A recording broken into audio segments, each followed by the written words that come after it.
Good afternoon, ladies and gentlemen. Welcome back to M42's main stage here, day 3 of the inaugural Abu Dhabi Global Healthcare Week. This is our grand finale day. And you know what? I'll let you in on a secret. We have certainly saved the best for last. For our last grand finale day, we are very excited about this session. I know a lot of hard work's gone on behind the scenes, and we know that you, our audience here at ADNEC in the heart of Abu Dhabi, and our audience watching online are equally excited about this. We began day 1 by celebrating the international cooperation, partnerships, and the collaboration that M42 are fostering around the world and with the experts that are brought in here in the UAE. But I remember day 1, I also made the point that really M42 is about celebrating and showcasing the amazing Emirati talent here in the UAE. I've had the pleasure of working with many of them, and the people who are going to grace our stage, they are pioneers and visionaries, so we are very lucky to have them with us. They are exploring the youth vision for the biotech revolution and AI in building the future of healthcare. A very big topic, but I know that they can take it on board. So I'm going to be handing over to the very capable hands to moderate this session. Khalid Ghalib, who is the Associate Strategic Alliance at Cleveland Clinic, Abu Dhabi, and team leader of M42's Youth Council. He'll be the moderator. Please do welcome Khalid on stage first of all. Mayed El Akadi, who is a Senior Business Development Executive at the National Reference Laboratory and a member of the M42 Youth Council. Isa El Hamadi, who is the Office Director at the Information and Cybersecurity Department of Health, and Amal Al Obeidi, who is a Senior Specialist Identity and Access Management Department of Health as well. A fantastic panelist. And over to you, Khalid. Thank you, Amandi, for the warm welcome. And thank you for our panelists for today's session and our audience as well for being here today. Today we are exploring the youth, how they can shape the future of healthcare through the biotechnology and the artificial intelligence. And today our discussion aims to highlight the pivotal role on how role of the young professionals play in driving innovative advancement in healthcare delivery. So let's get started. So Maid, as as a senior business development executive at the National Reference Lab, I believe that also you are the committed member of the M42 Youth Council. You have been at the forefront of the healthcare innovation. So how do you believe young professionals can influence to the future of healthcare advancement in biotechnology and artificial intelligence? Thank you for that question, Khalid. Now, I know youth has been taking the stage front and center within the United Arab Emirates, and our government has been pushing and supporting the youth within the Emirates. They've been pushing for us to go above and beyond and do as much as possible with what we have at our disposal with regards to resources. Now, the youth is a very critical area of our demographic, and we should be supporting them in every way possible. Now, some of the ways that we can support the youth is through helping them with innovation and research, especially if they are researching within the field of AI to be specific. And since we're going towards a push very aggressively for AI, we should be supporting them when it comes to researching and understanding the new trends that are coming out with AI, the new technology that's coming out within the AI field. Also, we should be supporting them and helping them understand the interdisciplinary importance of understanding how AI and technology is impacting all of the different fields and how they can work together and support each other. Also, there is a big push for people to be entrepreneurs and get some sort of understanding of the new businesses that are coming out with ChatGPT, for example, like a command prompt officer or somebody who understands how to speak to this AI machine. And last and not least, adapting the emerging trends. As we know, especially technology, there's a very aggressive and very quick changing of the level of technology and how far and how quick it happens. So you always have to be up to date with what's going on within the sector. Thank you. Thank you, Maid. I'll come back to you again. Shifting our focus to AI role in information security. Isa, as you, the office director in the information and the cybersecurity at Department of Health, um, you possess a wealth knowledge of in this field. So, could you elaborate on AI current role and how they are securing the information with the security challenges? Thank you, Khalid. First of all, it's great to meet you. I hope you're enjoying Abu Dhabi Global Health Week. I think when it comes to AI and information security, there's a few aspects we need to understand before digging into this. So the word AI needs to operate on a server. The server is on-premise or on cloud.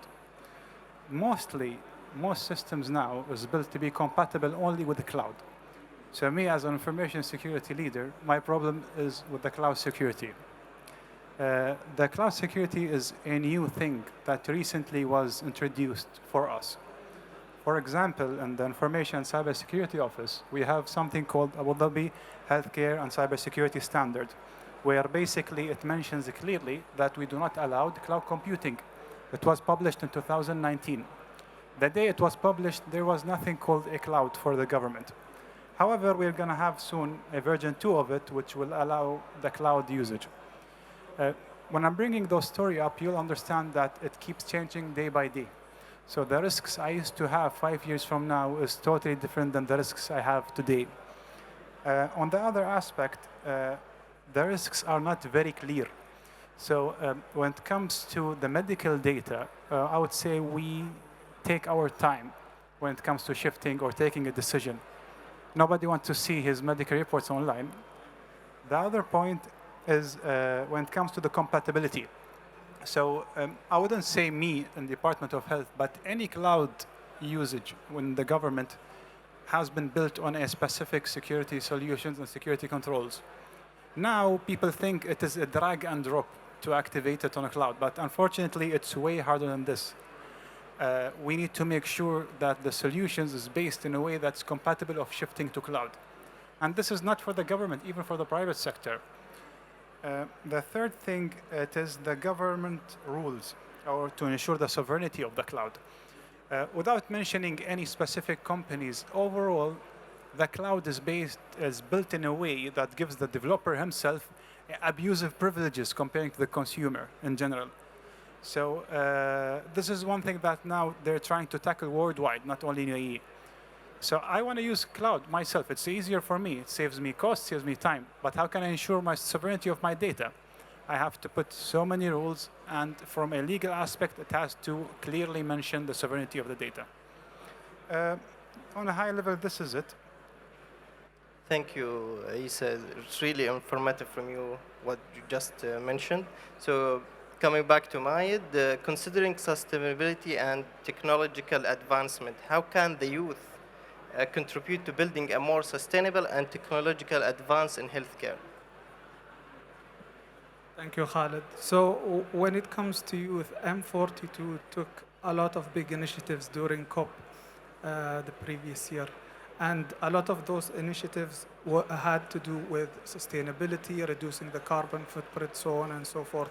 And if you attended COP28, you would have been able to see us there having a very impactful role. In my opinion, the biggest challenges that are facing the youth and how they can support with sustainability, especially when it's in AI and healthcare, it's how big of a footprint AI has on the current sector. It's the AI computers take up a lot of space, the servers take up a lot of space, so on and so forth. Size is decreasing for machines as technology develops, and with that comes the role of the youth. We should be leading innovation in the field. We should be supporting the improvement of technology, the advances in technology. Yes, people before us came and did, and they're elaborating on what's available in the markets right now. But the youth should be taking lead and taking advantage of what we are able to do by leveraging our experience when it comes to our networks as youth, all of us are connected with each other, supporting each other when it comes to improving technology and AI, because at the end of the day, all of this is going to come back to help out AI by the time we're not considered youth anymore. It should make our lives easier. It should make people who come after us life is easier because AI runs on data and information. The youth are going to have to provide that data and information towards these mega databases and structures and systems. And so we should be taking lead when it comes to innovation, advocacy, learning, ensuring that we are up to date with what's going on in the market and so on.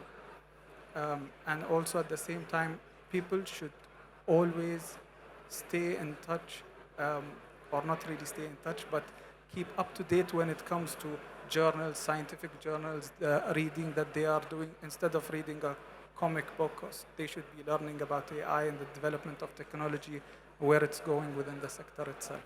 That's my personal, I'm pushing towards people understanding and reading as much as possible, especially when it comes to AI and specifically when it's in regarding healthcare sector. Thank you. Thank you, Maid. I totally agree with you that AI is here to make our life easy so we can focus on more important things so we help people out. So, Isa, veering into the field of the genetics and biotech, how do you envision the AI contributing to genetics and the future of the biotechnology? Okay, I'll take a short while to answer this. I just want to confirm, can everybody hear me clearly? Okay. So let's talk about AI first before I go to genetics. Why now? Why has not the genes been explored 10 years ago? We had the same computing power. The medicine did not change much in the last 10 years. The vaccines, the dentist tools.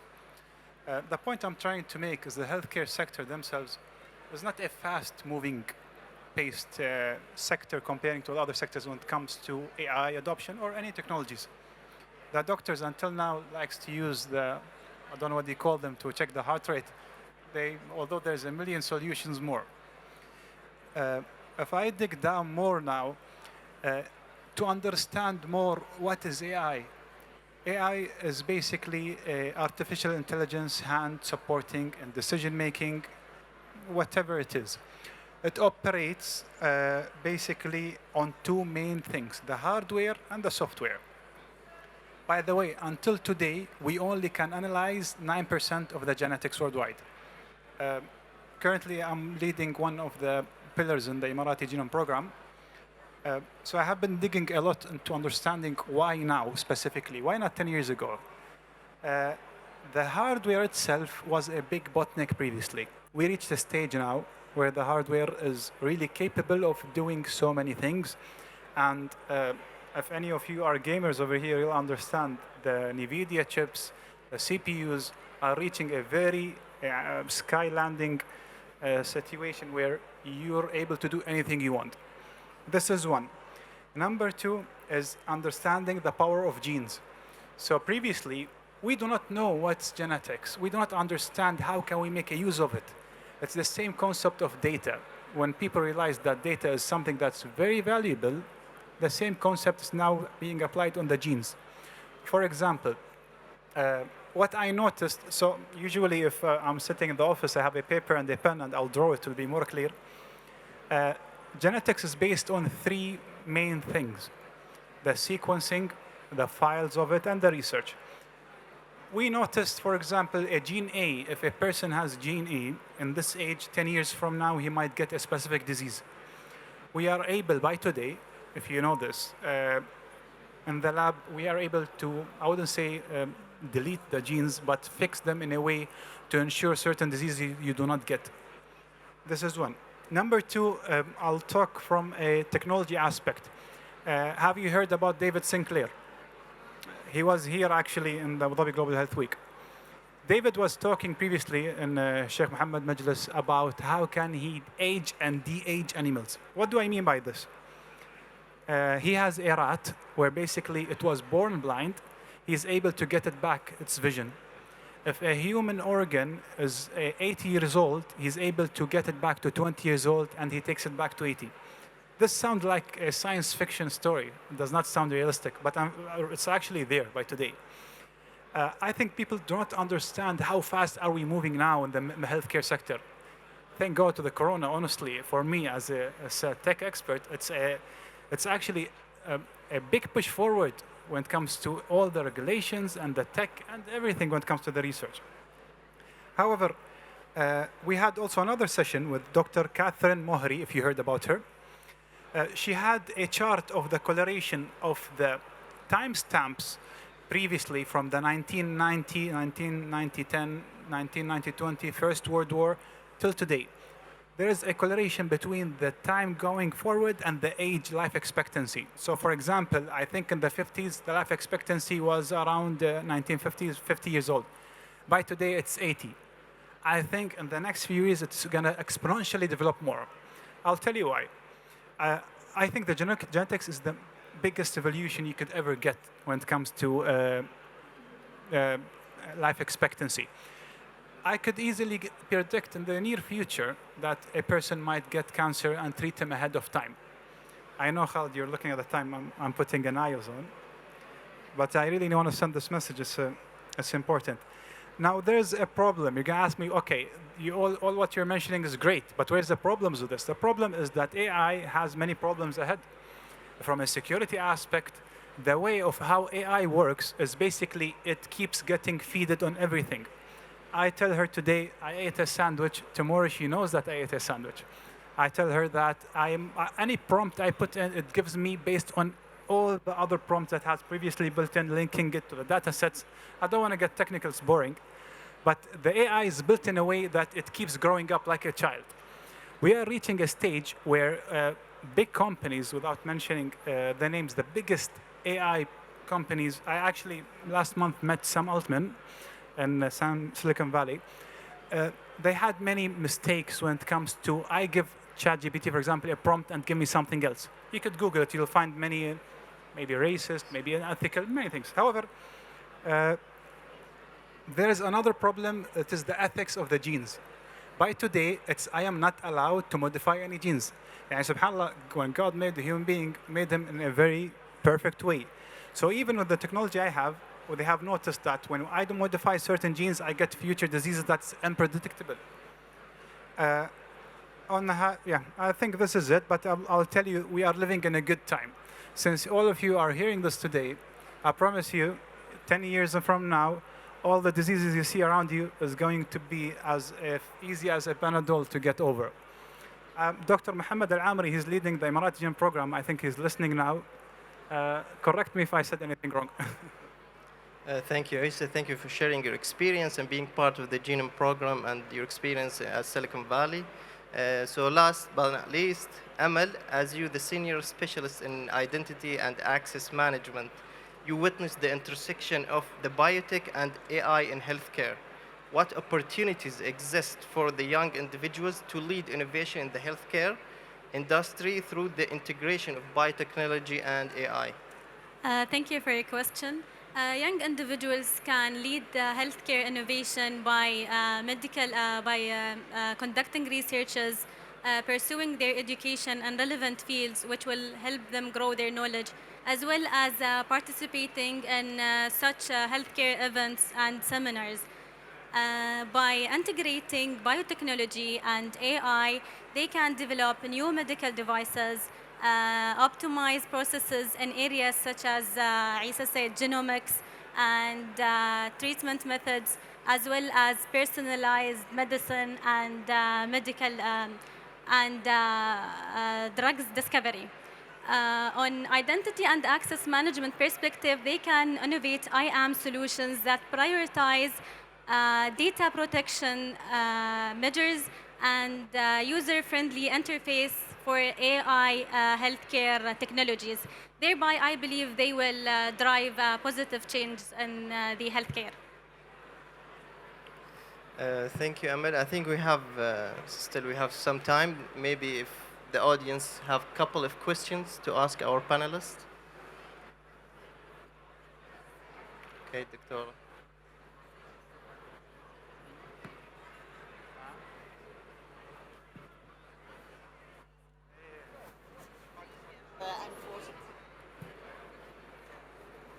Hello? Isa, what's your feeling that David Sinclair is part of the M42 advisory board? Yes? I don't know if you know his story, actually. Tell me more and tell the audience more, I please. attended one session in His Highness's Majlis regarding David Sinclair. So, we have a terminology that's called a moonshot. Have you heard about it? So there was actually a function in Abu Dhabi Executive Office called a moonshot office, where basically you give me ideas that are unrealistic. For example, Amal is coming to me today telling me there will be no cancer patients in 10 years from now. This is a moonshot, but I hope so. How can we achieve this? David Sinclair had a moonshot of genetics. So I think he's the right person who came at the right time doing the right research. He's a member of Harvard Medical School when it comes to genetics. And the theory of de-aging is something new for us to observe and consume. So I'll tell you something. I think you're 24 years old. If I can tell you, I'll take you back You to can 20. say that. I stopped on this age. Thank you. This is the same concept. So people who are born today, they can know that they will live to 100 years old. I could revert back their age. I could grow it back. For females, I could change the eye colors without lenses. This is something that's possible by today, actually. They are implementing it on animals. So I think David is the right person. I did not know he's part of actually M42, but you're lucky to have him and he's lucky to have you. This is UAE who is lucky to have him on board, in fact. Definitely, appreciate It's amazing to hear you and to hear the youth speaking about AI. I mean, this panel is totally different from the others. My second question, if you allow me, is how are you dealing with me, who is 50 years old? Yeah. Okay. So I think we reached a stage by today that age does not matter. Abu Dhabi government, most of the leaders by today are be less than 40 years old on the executive level. True. So, I think it's very easy because we are both experts in our fields. So when I take my hat off and you take your hat off, we have a project between us. But on the other side, we'd definitely love to have a coffee. With pleasure, but thank you so much for spreading the knowledge, the education, and the awareness from the youth team. That's so important. Thank you, Doctora. Thank you.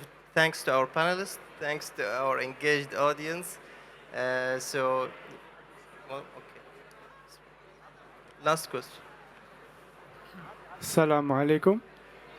I want to ask about when you are developing an AI, for example, for mental health support, what are your thoughts on the fine-tuning process? Should the AI be allowed to generate its own insights, to hallucinate, or should it rely solely on existing medical data, on expert guidance to support patient and psychologist? Thank you. Thank you. This is a great question, actually. So I think you cannot rely on the data itself by when it comes to creating an AI. So I'll give you an example. If an AI chatbot is built in Europe, for example, we have a problem here in our region. We have a traditional marriage between the cousins. And this has many other diseases they do not have there. So if I train him here, he will not give me the right answer if I'm there. And it is a vice versa. So I think when you build an AI, you build an initial model and you try forward moving to get any other data sets to fine-tune it to the maximum. If you're going to build here, please build it on a UAE sovereign cloud-based servers.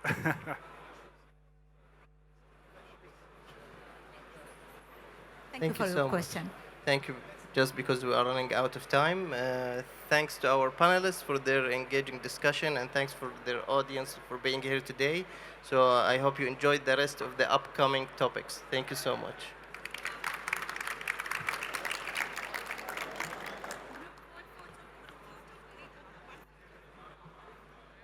Thank you. Thank you. Before you go, we're going to get a lovely group photograph, please.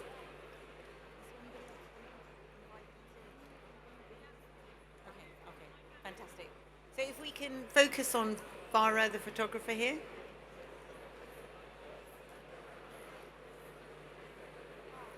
And before you leave, sorry, this is some feedback here. Before you leave, may we invite your youth team to join us as well for a group photograph as well. Let's commemorate this moment. Who else should we invite on stage? Yes, please, please. They're all welcome. Thank you. All the big team, come on. I am also going to be on stage for this photograph, so come on. Please don't hide. Otherwise, we will start calling people's names out. Because we know names, don't we? We do know names. Please don't be shy. Is it these ladies? Ladies? Come join me. We're going to have a group photograph. Do you want? Come on, ladies. Come on, ladies.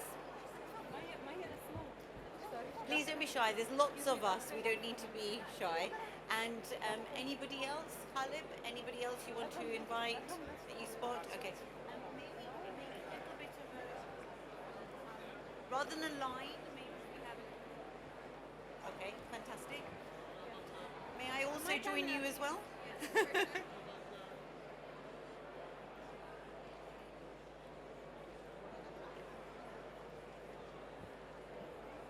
Fantastic. Once again, ladies and gentlemen, please give our panelists and our youth team a big round of applause.